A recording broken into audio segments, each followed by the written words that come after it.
Buenas tardes a todas y a todos. Hoy tenemos nuestra penúltima clase de dermatología. Espero que hasta ahora hayan podido aprovechar las clases. Voy a darle hoy la clase en el primer bloque. Vamos a hablar sobre lepra. En el segundo bloque vamos a hablar sobre acné, rosácea, rinofima y alopecias.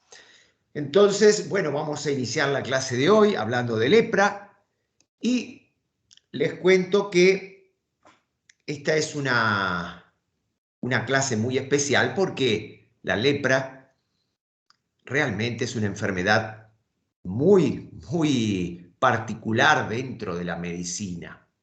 Fíjense ustedes que es una enfermedad que se conoce desde la época, desde antes de Cristo, y fue descubierta ya en 1873 por Hansen, por eso es que lleva el nombre de enfermedad de Hansen.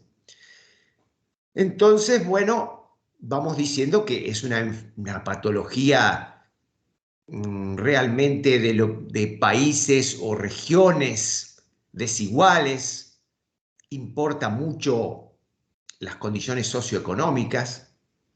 Es una patología que tiene mucho que ver también en el peso del diagnóstico, porque realmente darle a una persona diagnóstico de lepra hasta hoy es realmente un shock para la persona, a pesar que es una afección totalmente controlable y curable, sobre todo si se toma en los primeros estadios. Ya en los últimos estadios ya es más complicado porque deja muchas secuelas, pero tomada a tiempo es una enfermedad totalmente curable y controlable. Pero todavía cuando uno le da el diagnóstico de lepra a una persona, esa persona se siente como que lo van a mandar al leprosario, como que se va a tener que alejar de toda su familia, va a perder su pareja, va a perder su vida, porque se siente una persona que va a ser alguien pestilencial, alguien que le va a transmitir algo, digamos, una patología fuera de lo común. Una persona cuando habla de lepra, ¡ay! Eso es piensa que lo va a tocar y le va a contagiar, que lo va a contaminar. Es algo como que si fuese muy contagiosa. Si bien es muy contagiosa, la patogenicidad es baja. Entonces, vamos a iniciar con los slides. Las preguntas, como siempre, al final del bloque.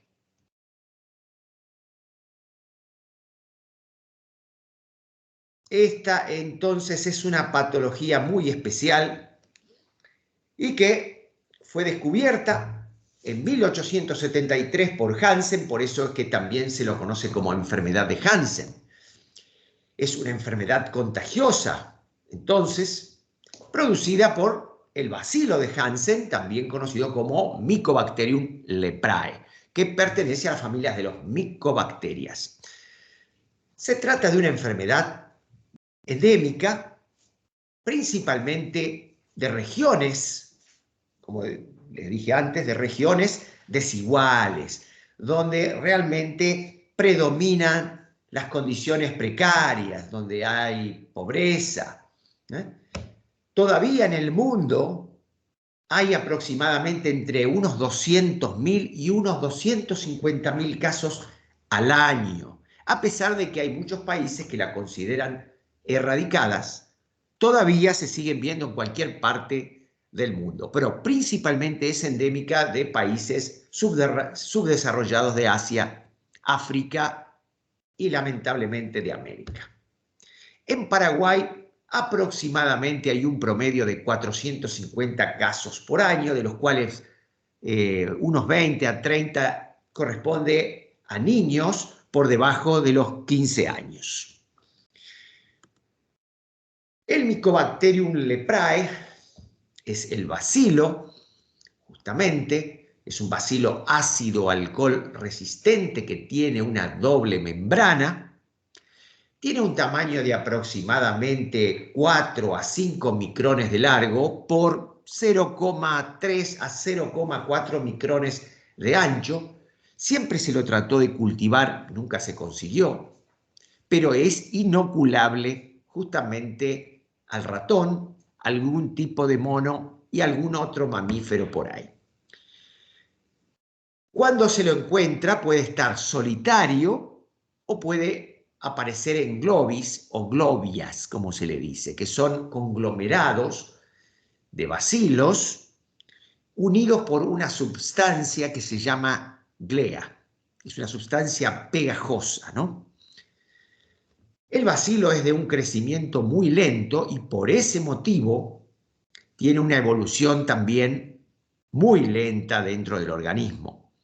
Digamos que resiste hasta 9 días fuera del cuerpo humano.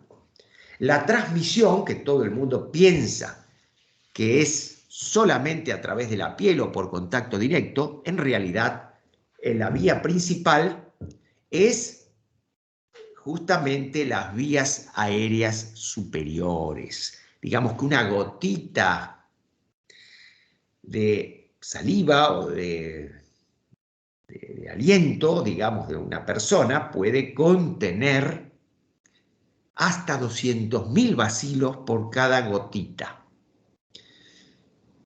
Los pacientes bacilíferos, justamente, son aquellos que presentan los bacilos en las lesiones y también en las secreciones, principalmente secreciones nasales de las vías aéreas superiores. Entonces, muy difícilmente algunos de ustedes, con la edad que ustedes tienen, difícilmente no se hayan encontrado alguna vez con algún paciente leproso y bacilífero.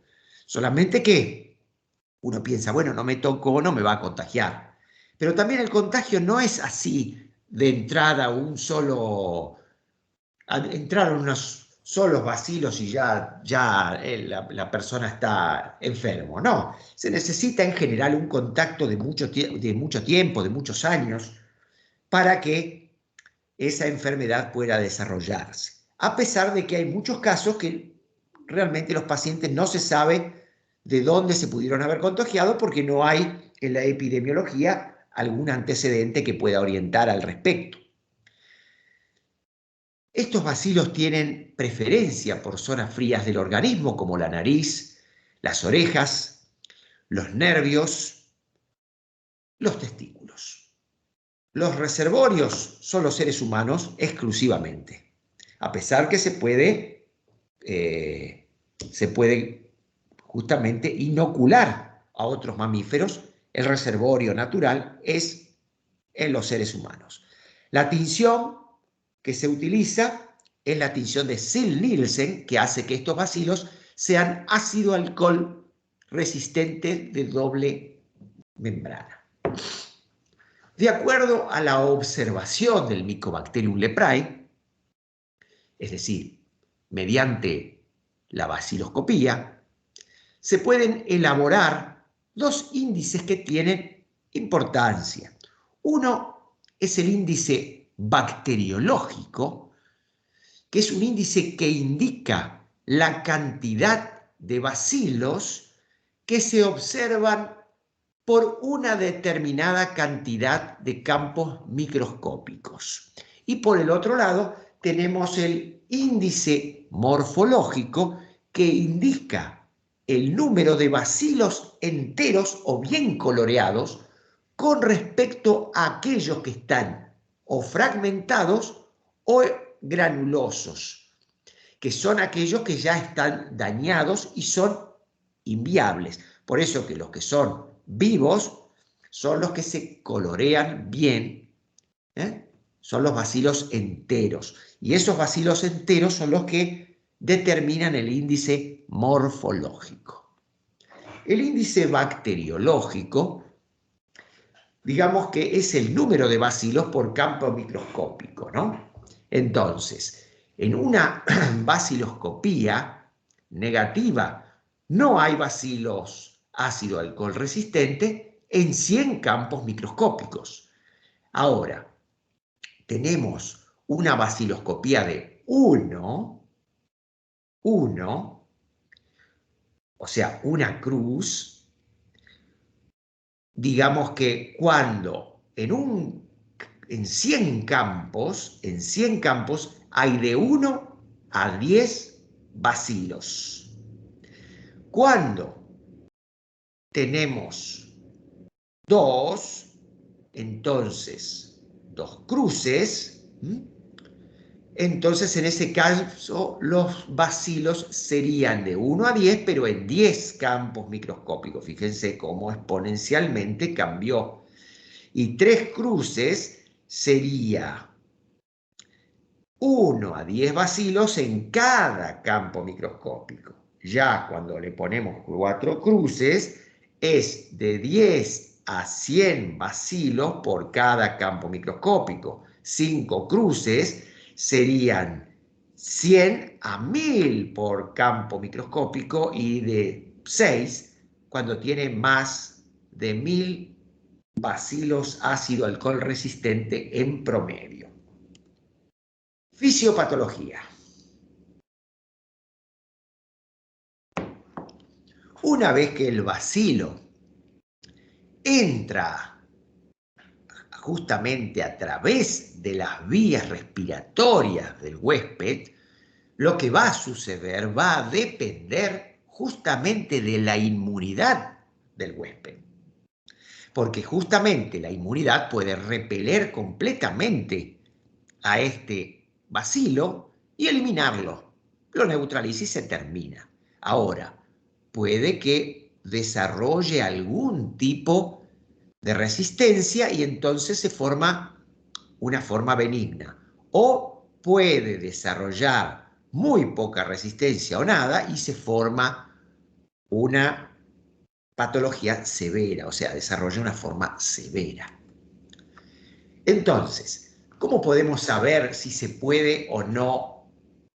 ¿Cómo podemos medir esa inmunidad? Bueno, para poder medir la inmunidad al respecto de este bacilo ácido alcohol resistente, tenemos para eso la prueba de la lepromina.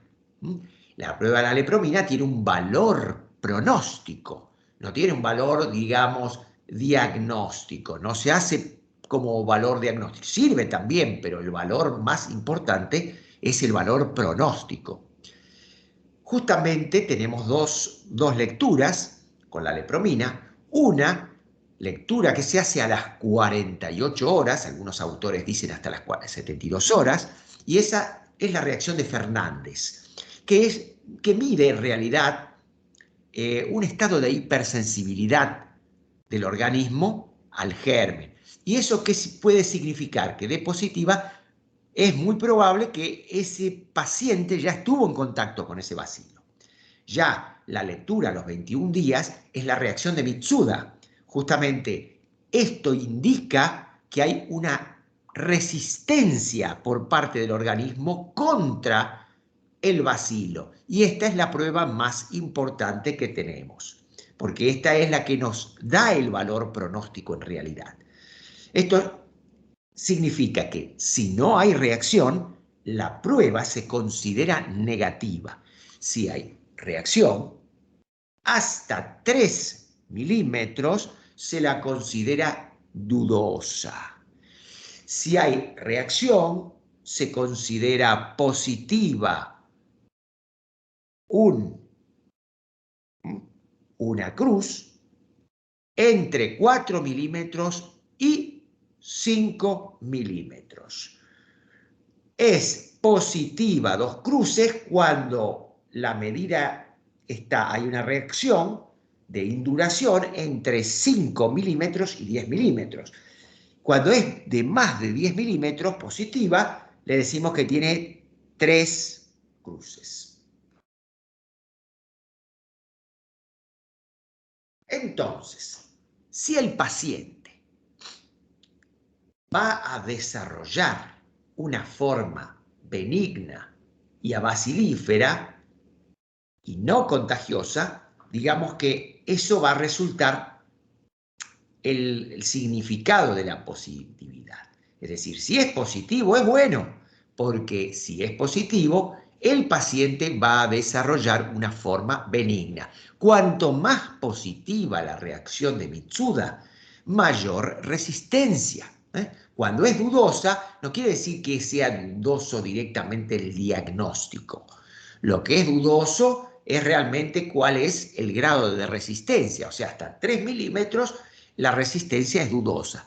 De 4 a 5 ya existe una resistencia que nos pone más tranquilos. En el caso de negatividad, la enfermedad se va a desarrollar de una manera más severa.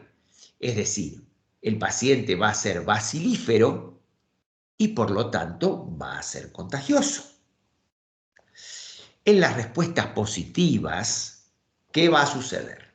En las pacientes que tienen respuesta positiva, va a suceder un hecho diferente a cuando la respuesta es negativa. Cuando la respuesta es positiva, los macrófagos van a destruir a los bacilos que están por dentro de los macrófagos. Los bacilos estos viven dentro de los macrófagos los fagocitan, lisan estos bacilos y se convierten en células epitelioides. O sea, las células epitelioides son macrófagos con los bacilos adentro. Estas células epitelioides después conforman las células gigantes multinucleadas que forman la lesión típica como la que estamos viendo acá en este dibujo aquí. Entonces acá tenemos justamente las células gigantes multinucleadas, también llamadas células de Langerhans, las células epitelioides y justamente los linfocitos T, las células T. Y si la respuesta es negativa,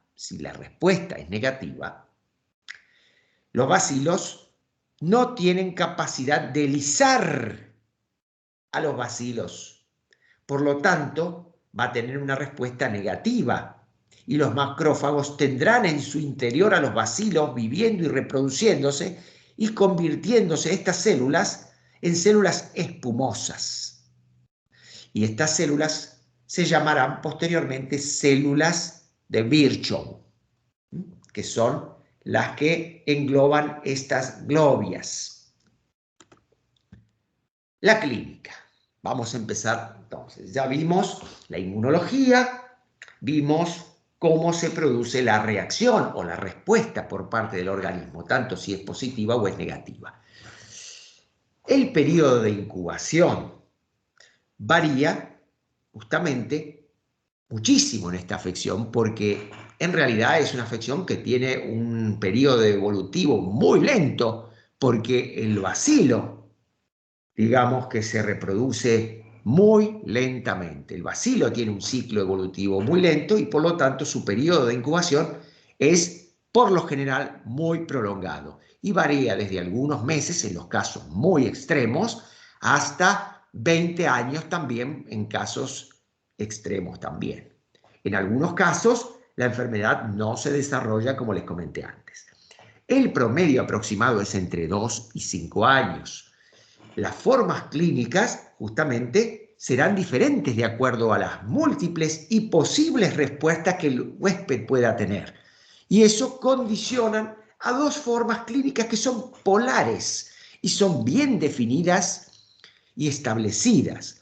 Una es la lepra tuberculoide, que está en el polo benigno, en el polo que va a ser una lepra de resistencia abacilífera, que va a cursar sin problemas. Y por el otro lado, la lepromatosa, que es justamente con formas severas. Y en el medio están las formas dimorfas, antiguamente llamadas borderline, de la lepra borderline.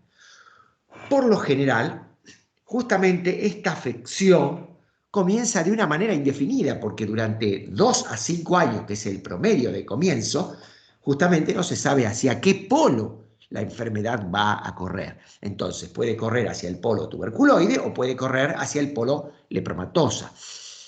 Entonces, le decimos que es indeterminada cuando comienza la afección. Es indeterminada, no se sabe para qué lado corre. La lepra indeterminada se caracteriza por máculas hipocrómicas. Justamente eso es lo que caracteriza a la lepra indeterminada. Máculas hipocrómicas o a veces ligeramente eritematosas, rosaditas, que se presentan en cualquier parte del cuerpo. Y justamente no necesariamente tienen alteración en el tamaño de los nervios periféricos y tampoco alteración de la sensibilidad en todos los casos. Puede, sí, empezar a notarse, pero no necesariamente. Si hay una alteración de la sensibilidad, generalmente esta sensibilidad está alterada en la sensibilidad térmica. Y también podría haber anhidrosis y alopecia.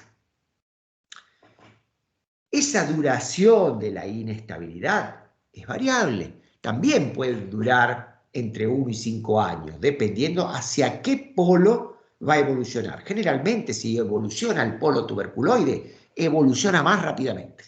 Ahora, si evoluciona hacia el polo lepromatoso, va a evolucionar más lentamente. Y en ese periodo también de 1 a 5 años, esta lepra puede involucionar también.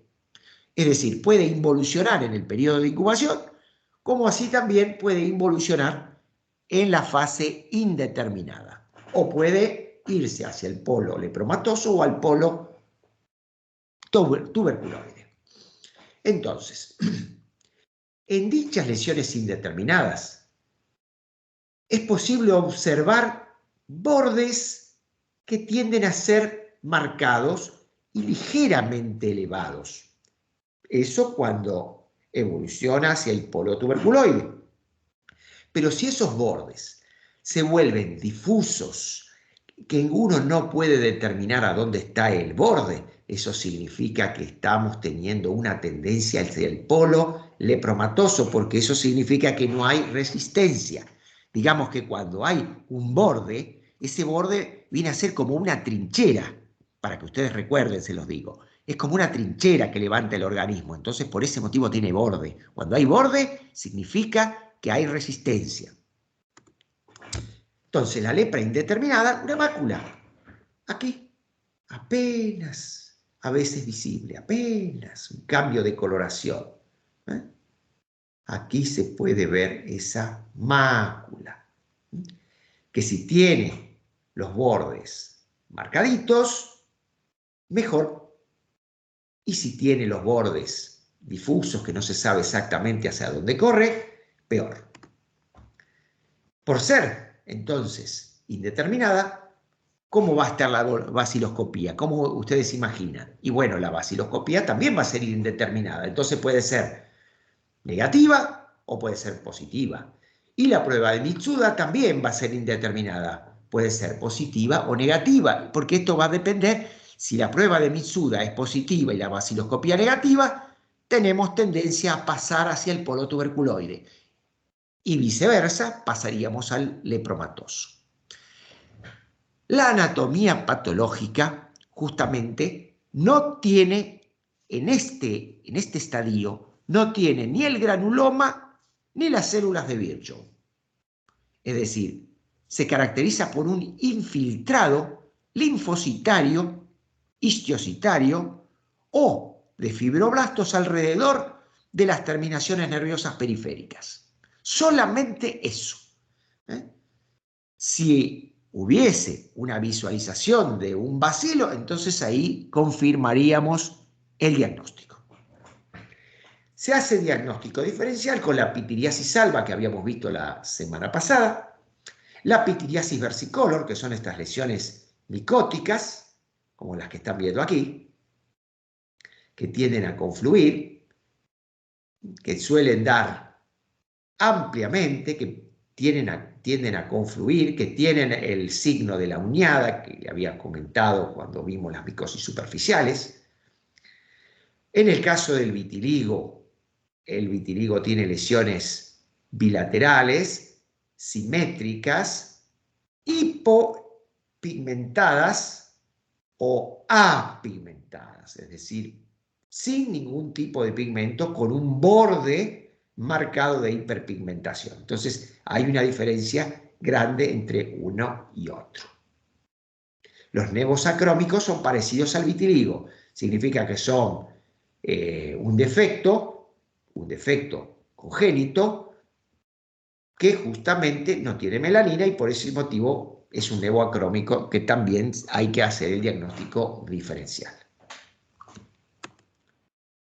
Ahora vamos a pasar a la lepra tuberculoide. Justamente las lesiones son ovaladas o redondeadas. Los bordes son bien delimitadas porque son tuberculoides, recuerden ustedes. Los bordes pueden ser sobrelevados, justamente con una coloración rojo, como le dicen en jamón, o un rojo carne, medio amarronado, medio purpúrico, con tendencia a elevarse, con límites geográficos, como pueden ver aquí, con tendencia a la evolución hacia el centro, que pueden llegar a tener algunas escamas. Escamas muy pulverulentas, muy finitas, pero escamas al fin. Justamente estas lesiones se distribuyen de manera asimétrica, a diferencia de la lepromatosa, que sí van a ser simétricas. Estas son asimétricas. Y se van a ver, algunos troncos nerviosos pueden estar engrosados. En general, en la tuberculoide, no más de uno. Y la sensibilidad va a estar, sí, alterada en la placa.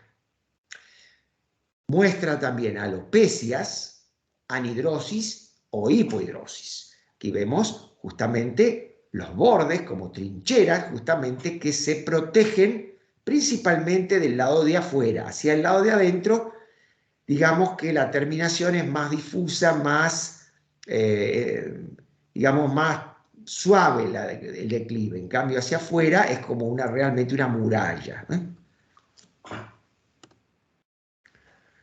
El diagnóstico se confirma por la histopatología, justamente la patología del granuloma, la típica imagen con las células epitelioides, las células gigantes multinucleadas, con las células de Langerhans, es decir, las células gigantes son las células de Langerhans, los histiocitos y los linfocitos que están siendo periféricos al granuloma.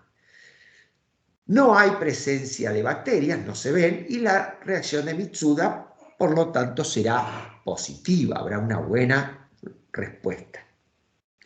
El diagnóstico diferencial se hace siempre con las tiñas, en este caso, y con el lupus cutáneo crónico, podría ser también, con el granuloma anular que tenemos aquí, que es inmunológico, pero realmente ninguno de ellos, justamente para hacer una buena diferenciación, ninguno de ellos va a tener alteración de la sensibilidad. En el caso de la tiña, inclusive va a tener va a ser muy pruriginoso. Ahora pasamos a la lepra lepromatosa. Vamos al otro extremo y justamente esta lepra lepromatosa se caracteriza por la infiltración. Fíjese acá que los muros desaparecieron en este caso. Esto se caracteriza más bien por la infiltración. Los nódulos son justamente difusos. La piel está seca, brillante, en algunos puntos descamativa. Siempre son lesiones simétricas. La superficie es cobriza, rojiza, brillante. Parece como que tiene una seborrea, una grasa por arriba. Justamente se caen las cejas y las pestañas, justamente, y forman esta imagen característica que se le dice fase leonina, o fase leonis, o leonina. El cuero cabelludo también tiene pérdida de cabello. En la región de la columna vertebral, en las axilas y en el cuero cabelludo, por lo general, las lesiones respetan, pero en el borde, hacia el borde del cuero cabelludo, realmente puede haber disminución justamente de la cantidad de pelos. Los surcos, fíjense, las arrugas de la persona se hacen acentuadas y aparecen nódulos frecuentes como los que ustedes después están pudiendo ver aquí, justamente los pabellones auriculares, en los codos, en las rodillas.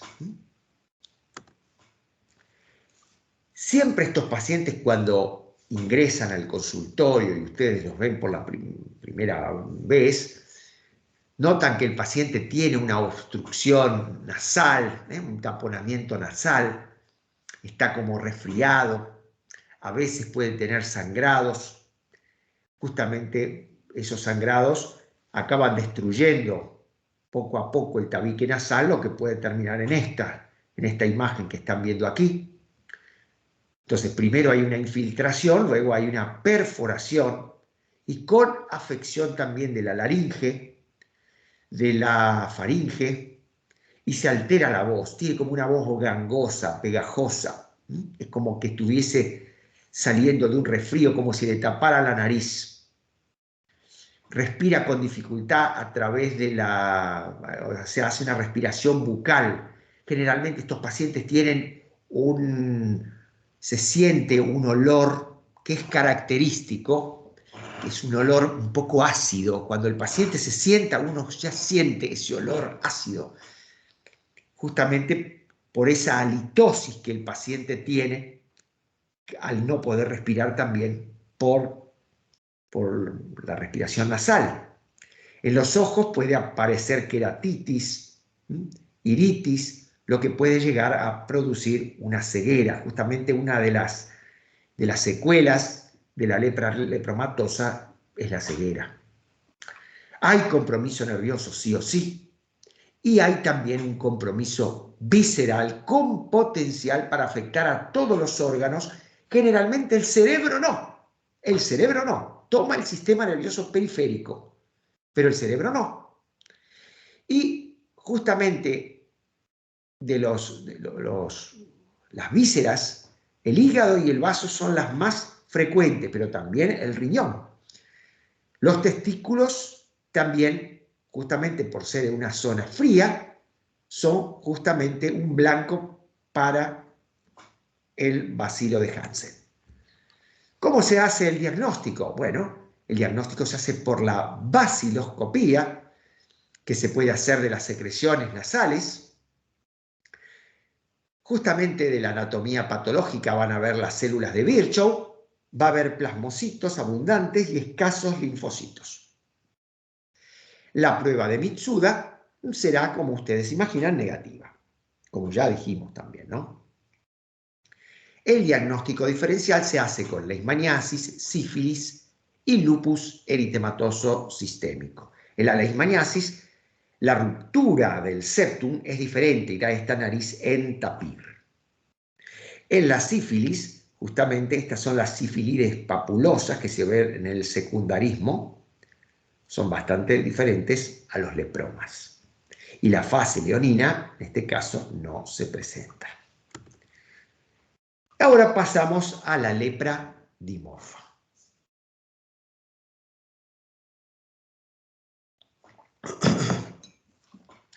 La lepra dimorfa se caracteriza por una respuesta inmunológica un poquito superior a la que tienen los pacientes que tienen lepra lepromatosa, pero también inferior a aquellos pacientes que desarrollan la forma tuberculoide.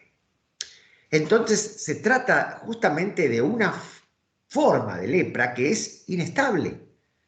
Así como la lepra indeterminada era inestable al comienzo, esta digamos que también es una forma inestable de estado, digamos, en la que justamente de acuerdo al parecido con el cual se asemeja, va a ser la forma de lepra dimorfa. Justamente en la lepra se estableció los dos polos en el año 1948 en un congreso que hubo en La Habana. Se establecieron los polos lepromatoso y polo tuberculoide. Y hacia el año 1953, 5 años después, en Madrid, en otro congreso, ya se habló por primera vez de la lepra dimorfa, porque al principio se aceptaba o un polo o el otro. Pero a partir de Madrid, 1953, empezaron a aceptar la lepra dimorfa. Y se decía que era la lepra dimorfa o borderline, que no se sabía si era borde de la tuberculoide o borde de la lepromatosa. Hacia 1962, entonces se lo empezó a considerar como lepra dimorfa tuberculoide, cuando se parece a la tuberculosis, a la lepra tuberculoide, lepra dimorfa lepromatosa cuando es más parecida a la lepra lepromatosa, y lepra dimorfa cuando realmente no hay un establecimiento claro. Entonces ahí se dice lepra dimorfa. Entonces ahí, a partir de 1962, es que la dimorfa también empezó a tener una cierta polaridad para las clasificaciones. La lepra dimorfa tuberculoide, entonces, como se imaginarán ustedes, presenta placas que son infiltradas, pero que tienen un borde justamente pronunciado hacia el lado externo. Digamos que hay una muralla hacia el lado externo y hacia el lado interno es más suave el declive. Justamente el límite hacia adentro es poco definido y más definido hacia el lado de afuera. Justamente eso es lo que dice o lo que determina que consideramos a la lesión aislada como lepra dimorfa tuberculoide. Pero también el número se puede considerar hasta 25 lesiones en todo el organismo. Si sobrepasa de 25, ya le tenemos que decir lepra dimorfa o lepra dimorfa lepromatosa. Entonces, hasta 25 elementos y con bordes notorios del lado de afuera, bordes marcados del lado de afuera, ahí entonces decimos lepra dimorfa tuberculoide.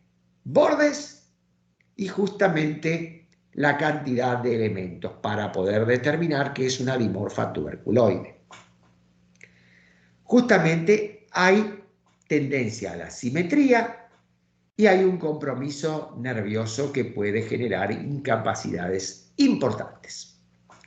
La lepra dimorfa, justamente las lesiones justamente no tienen un borde definido ni del lado de afuera ni del lado de adentro, donde las lesiones tienden a parecer que involucionan, pero el borde no es ni marcado del lado de adentro ni marcado del lado de afuera. Y siempre hay más de 25 lesiones y con tendencia justamente a ser simétricas. Y la lepra dimorfa lepromatosa es un número de lesiones también bastante importante, mucho más que 25. Los bordes son mal definidos del lado de afuera. Fíjense que ahí entonces, ¿qué significa? Que la muralla está del lado de adentro. Cuando la muralla está del lado de adentro, entonces significa mal pronóstico. Entonces aquí tenemos la lepra dimorfa lepromatosa. Los bordes poco definidos del lado externo, más definidos del lado interno. Y el centro que tiende a la normalidad. Entonces el diagnóstico se apoya en la clínica, en la vaciloscopía, que tiende a ser positiva en estos casos, y la reacción de Mitsuda tiende justamente a ser negativa.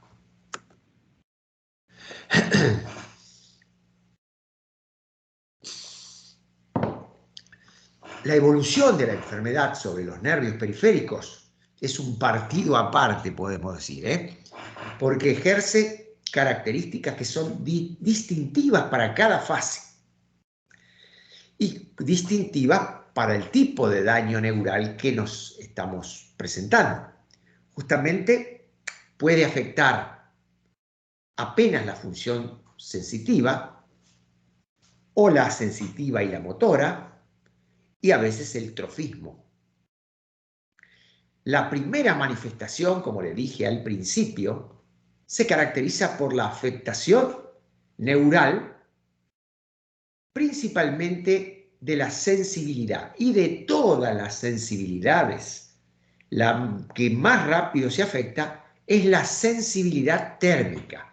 Por ese motivo que cuando viene un paciente y ustedes le hacen la prueba de sensibilidad dolorosa, le pinchan y se dan cuenta que está conservada, a veces si no tomaron la sensibilidad térmica pueden estar perdiéndose una buena maniobra semiológica. Entonces, por ese motivo es importante verificar la sensibilidad térmica de estos pacientes. Generalmente los troncos nerviosos se encuentran engrosados. En una lepra tuberculoide, por ejemplo, aproximadamente 1 o 2 troncos nerviosos pueden estar, digamos, alterados, ¿no? Ya cuando la lepra, digamos, va pasando a dimorfa o a los casos ya lepromatosos, hay una afectación total de los troncos nerviosos que se encuentran engrosados, las alteraciones se vuelven motoras, con gran atrofia muscular distal. Justamente tenemos las imágenes de la mano en garra, justamente cuando afecta el nervio cubital, o cuando se afecta el nervio mediano, la mano del predicador. Las lesiones tróficas se caracterizan justamente principalmente en el mal perforante plantar, cuando se afecta el ciático popliteo externo, y empiezan a aparecer también las mutilaciones. Reacciones de la lepra. Justamente, como vemos, el ciclo del bacilo es muy lento. Las fases de esta enfermedad son muy lentas. El periodo de incubación es muy lento.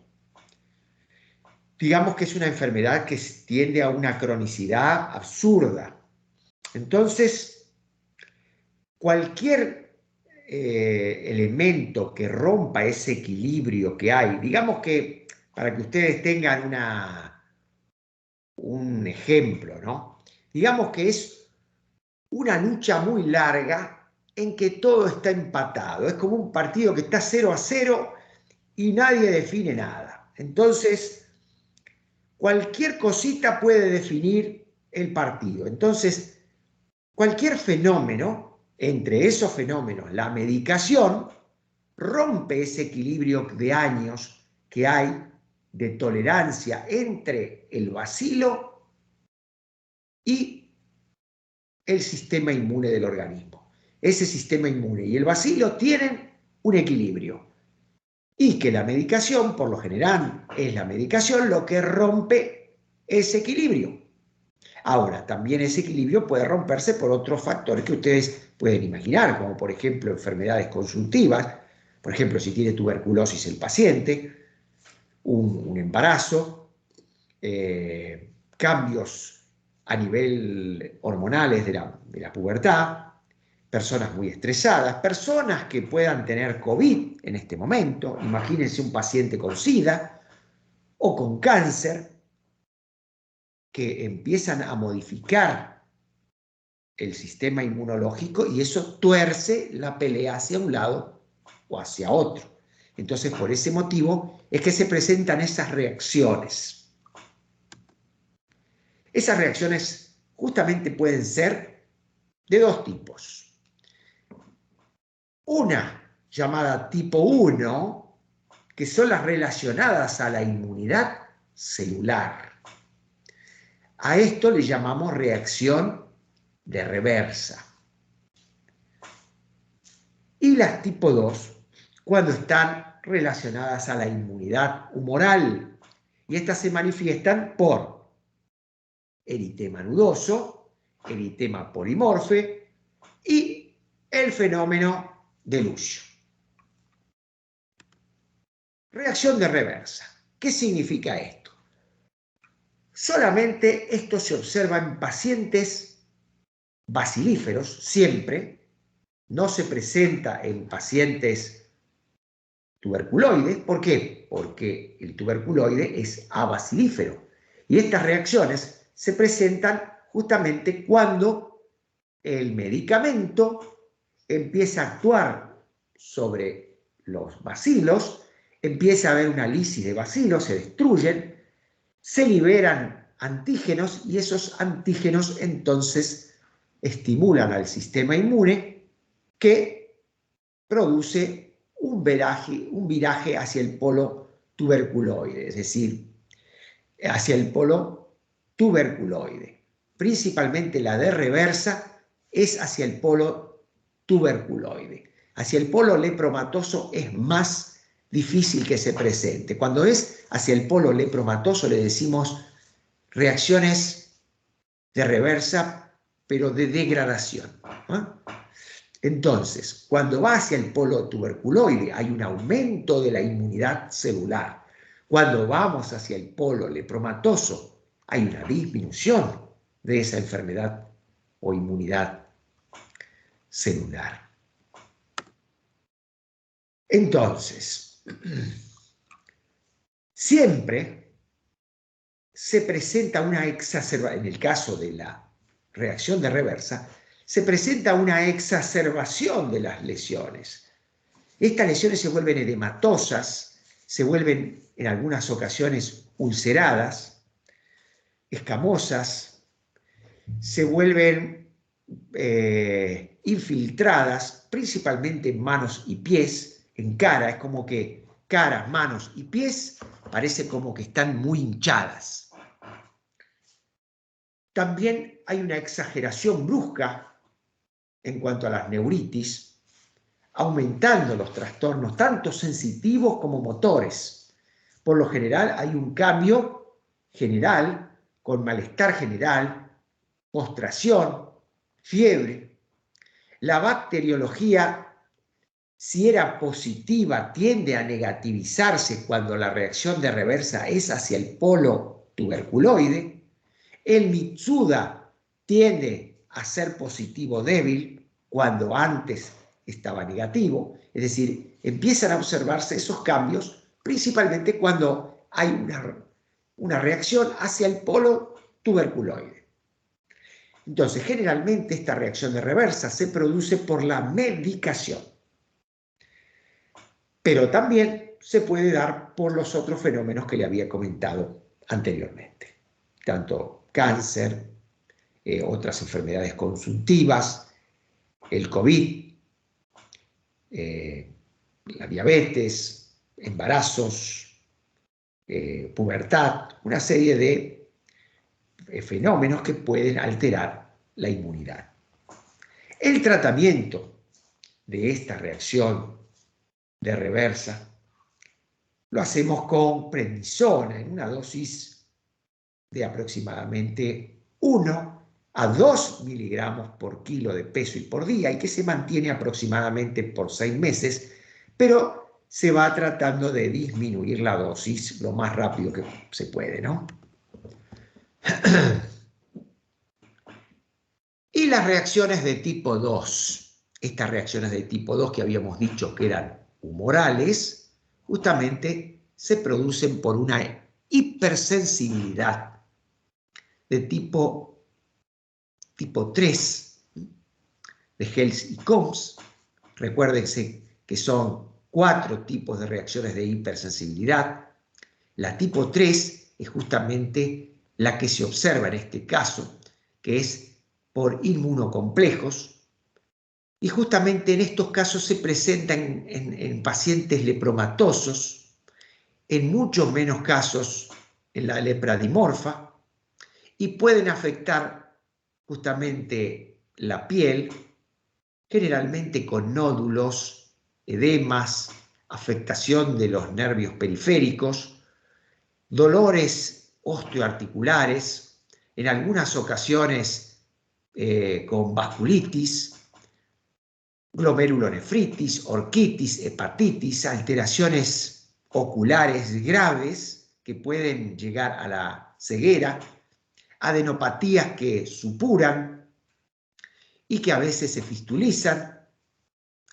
En la sangre se puede observar un aumento de predominio de los polimorfonucleares y hay hipergamaglobulinemia.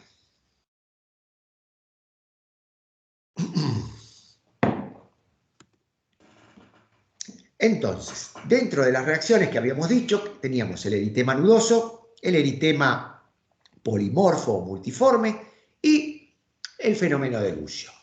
El eritema nudoso justamente se presenta en brazos, piernas y en rostro. A diferencia del eritema nudoso de otras etiologías que habitualmente se presentan de la rodilla para abajo. En este caso, este eritema nudoso se presenta en brazos, piernas y rostro, lo que hace pensar en un paciente con lepra, cuando a veces consulta en la primera ocasión, que un eritema nudoso hay que hacer pensar en lepra sí o sí, sobre todo en un país cuando la lepra en ese país es endémica, ¿no? Entonces, eritema nudoso en piernas, brazos y rostro es muy sugestivo de posible reacción, justamente una reacción leprosa, que nos hace pensar en una reacción y en un caso justamente de urgencia dermatológica. El paciente se siente muy mal, tiene fiebre y tiene un cuadro general. Después tenemos el eritema multiforme, como les había anticipado. Es menos frecuente que el eritema nudoso. Los troncos nerviosos se ven más afectados. Justamente hay mayor posibilidad de que haya adenopatías con fístulas. Hay parestesias y anestesias muy importantes. Los troncos nerviosos se vuelven muy dolorosos, se vuelven muy molestos. Los bacilos, cuando hay baciloscopía que se puede observar, está fragmentada. El tratamiento en este caso, cuando hay eritema polimorfo, es con la talidomida. Justamente es en este caso que tiene valor la talidomida. Pero claro que la talidomida no se puede utilizar durante el embarazo. Entonces, justamente a las mujeres que justamente tienen lepra, si se llegan a embarazar, justamente no se le puede dar en absoluto la talidomida y en ese caso solamente se le podría medicar con prednisona. La prednisona, en el caso de que haya un compromiso muy importante a nivel de los nervios o a nivel testicular u ocular, también va a ser prescripta. Y el fenómeno de Lucio justamente se produce mediante púrpuras. Esta imagen es muy sugestiva, ¿eh? Por eso que le pongo estas imágenes en que hay lesiones purpúricas, algunas lesiones necróticas cubiertas de costras, que luego dejan úlceras con cicatrices atróficas. Se observan exclusivamente en pacientes lepromatosos. Este fenómeno de Lucio, dentro de las reacciones de la lepra, es el más frecuente de todos. Se trata de una vasculitis leucocitoclásica y más grave, el más grave de todos, ¿no? Justamente en este caso la talidomida no tiene utilidad, no responde y solamente responde a la prednisona. El tratamiento a partir de 1982, en que solamente había una monoterapia, la OMS recomendó la poliquimioterapia que se emplea justamente desde esa época por recomendación de la OMS.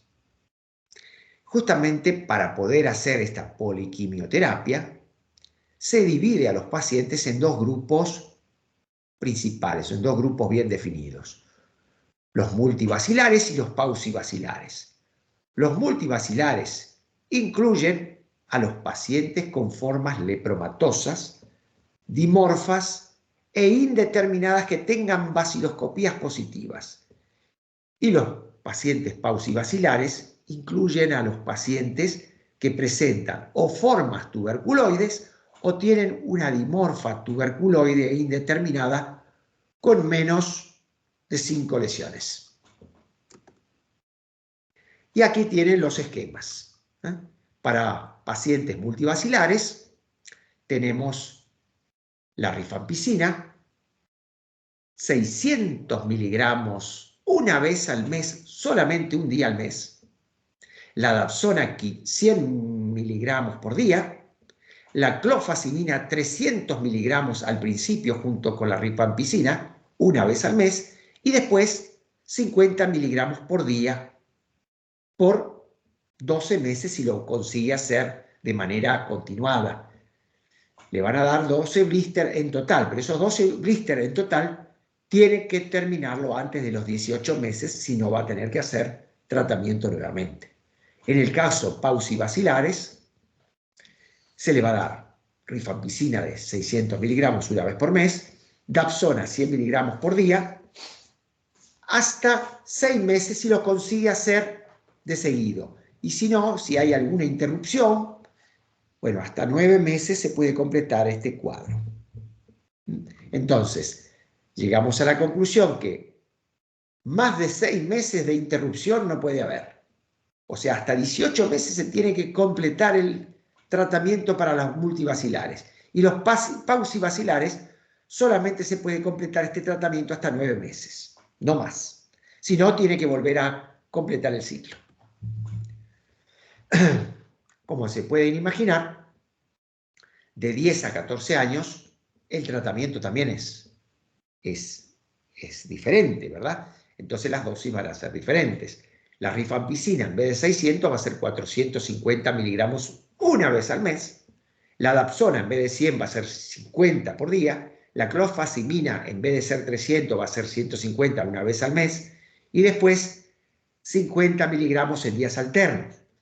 La pausivacilar, justamente los casos pausivacilares, van a ser 450 una vez por mes y dapsona 50 miligramos al día. El tratamiento para menores de 10 años, los multivacilares van de 300 miligramos una vez al mes, clofazimina 100 miligramos una vez al mes y 50 miligramos apenas 2 veces por semana.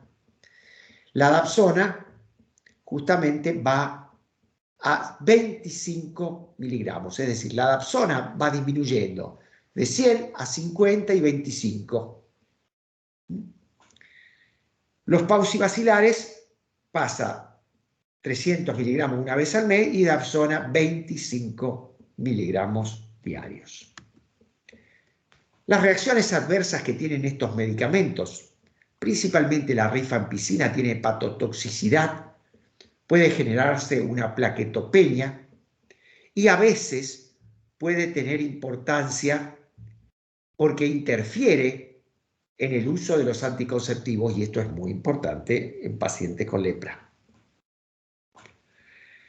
Dapsona justamente puede presentar una metahemoglobinemia, farmacodermia que habíamos visto el otro día, hemólisis y agranulocitosis son los que los efectos adversos más importantes.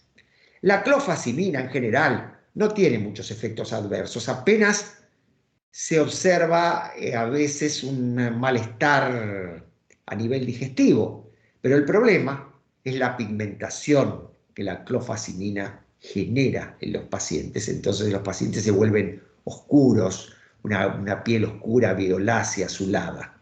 Entonces esto es lo que más incomoda a los pacientes y a veces algunos de estos pacientes se ponen medio a la defensiva socialmente, porque el paciente se siente que las demás personas se van a enterar que él está con esa enfermedad.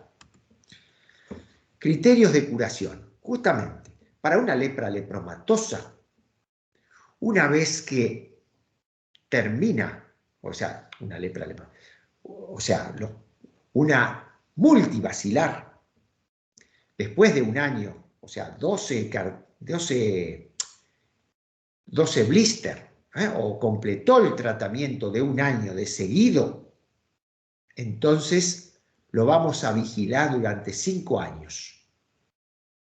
Un paucivacilar hay que vigilarlo durante 2 años.